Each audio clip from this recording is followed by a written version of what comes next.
What's going on, guys? It's your boy Ethan. Hope you're having a great day. We're back here at Boston Billiard, and yesterday, or the last video, we got punched in the face, and we're back at it. We'll see how things go today. It's a little drizzly, just trying to get this one real quick. Got to get back inside and get on that list. So there's like a 5-10 running, so we'll see how that goes. Hopefully it's a good game. We'll check it out, but it's an option. We haven't played 5-10 in a while, so we'll see. Probably going to play the 2-5, 1-3, who knows what we're into today, but we'll try to bounce back after last video because kind of got punched in the face. So we'll see if we can bounce back. Anyways, wish us luck and leave a like on the video, comment down below. Let's see it. Good luck in that street, guys. Good luck.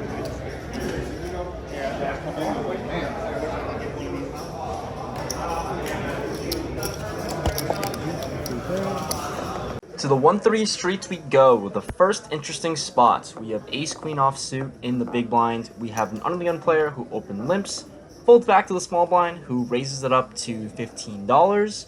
Here, easy 3-bet spot in position against the small blind player.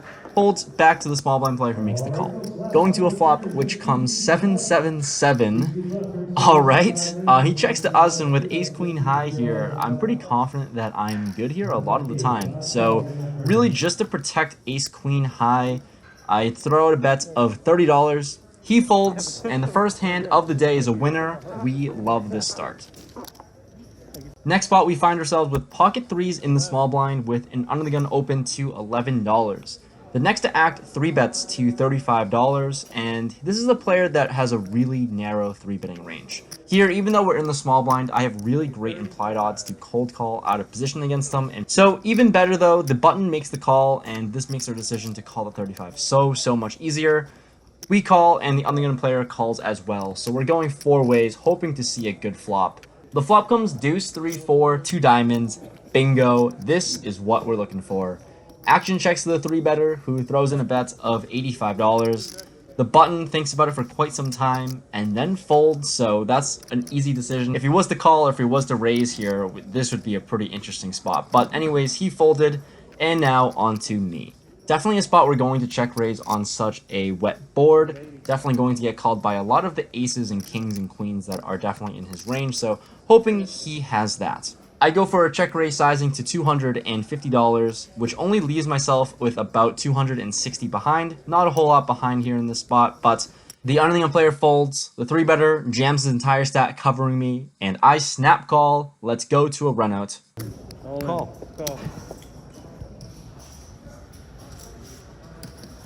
Is that ace fine? No, I have quads. The 3-better never showed his hands when I showed quads, so we didn't really have to force him to show his hand, but we get the full double up here.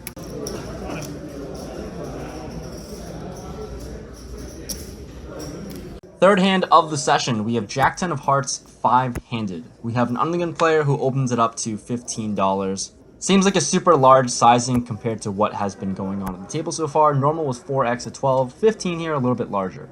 The button calls, small blind calls, and here in the big blind with Jack 10 of hearts, pretty playable hand, so I call as well. Let's go to a flop, which comes King 9-8 rainbow. There's one heart out there, and with our open-ended draw, we're certainly going to go with it. The under the gun player c-bets $40, and I am the only caller.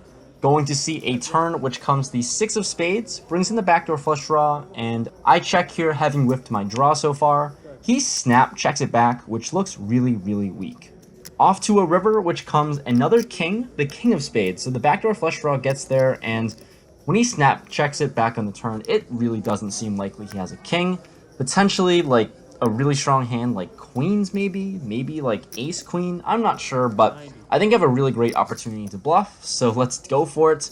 I throw out a bet of $90. He folds, and we get this one through, thank God.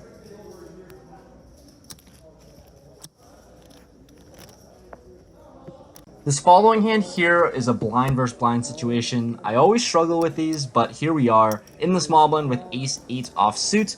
I open it up to $12, and the big blind makes the call.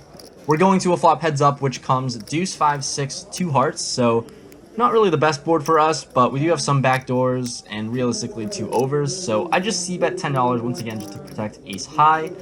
he puts in the unexpected raise to $21. I guess I'm just going to make the call and peel one. The turn is probably the best card that I could ask for. It is the 7 of Hearts. We improve to basically every single draw available to us, and we're loving it. So here I check.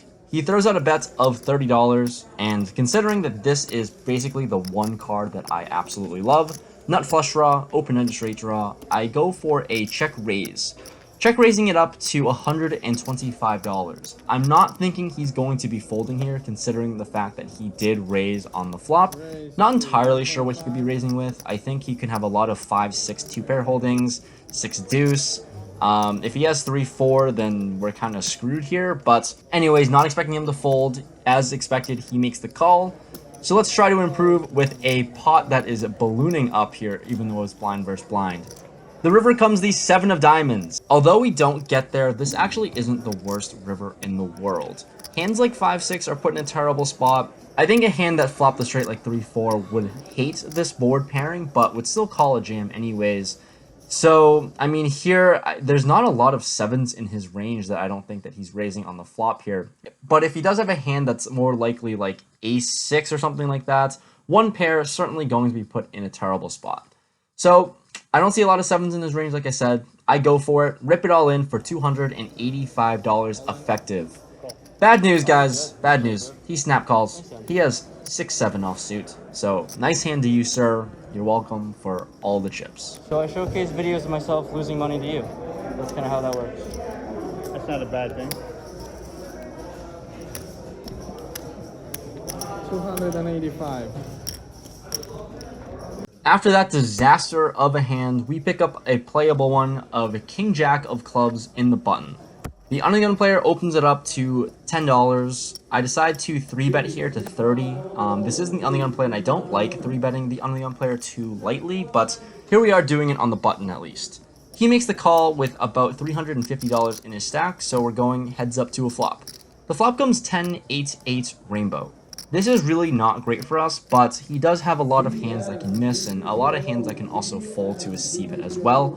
So we go with a $25 bet. He thinks about it and makes a call. So we're going to a turn looking to improve on some sort of backdoor card. The turn comes a 6. This is not a card that improves us whatsoever. He checks to us, and here, easy enough, we're gonna go check check here. The river is now an ace of hearts. He checks to us for the 3rd time, and this is just a mandatory bluff spot here, I think. I have all of the ace X's in the world, ace king, ace queen, ace jacks, since we did 3-bet pre-flop. So I go with a sizing of $60. He tanks for a while now, and I'm hoping he's just tanking on a fold or a call. But no, he makes the 3rd option I did not expect at all to $250. It's a snap fold from me. We're gonna have to give this one up, and it's not going well.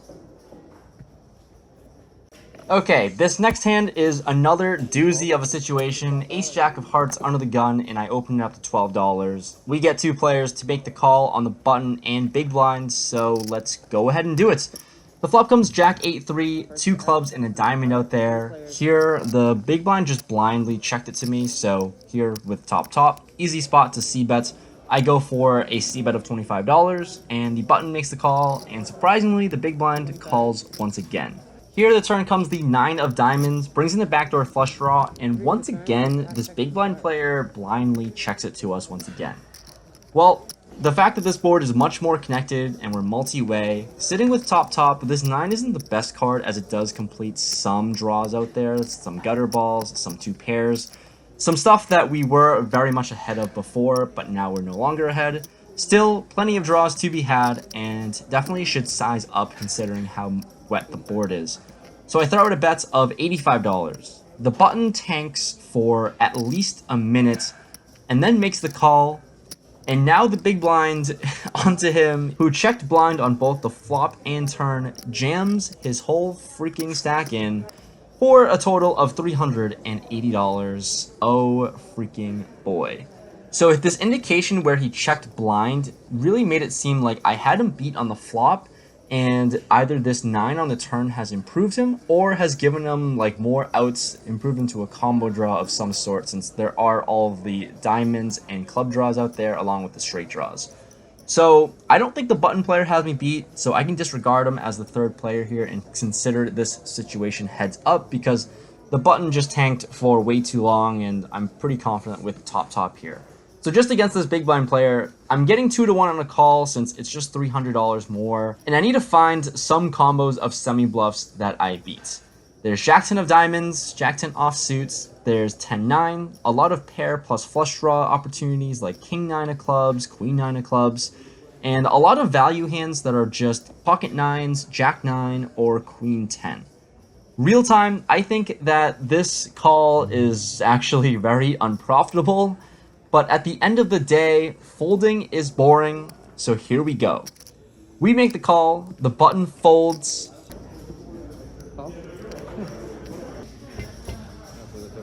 The river comes in ace. The big blind shows Jack-9, and oh my god, suck out city.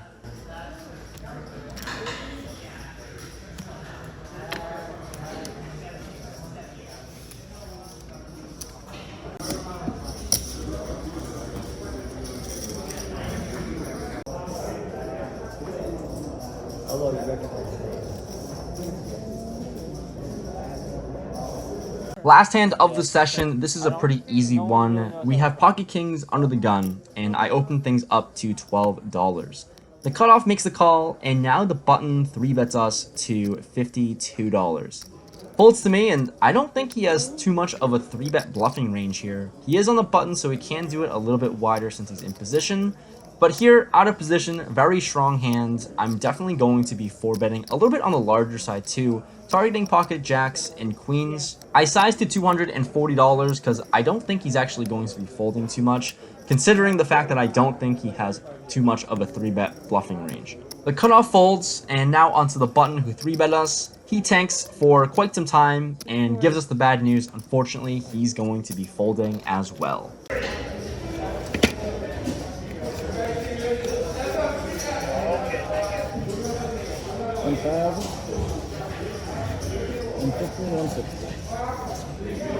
Thanks, Ethan. Really appreciate it. Have a good one, man. Take care, bro.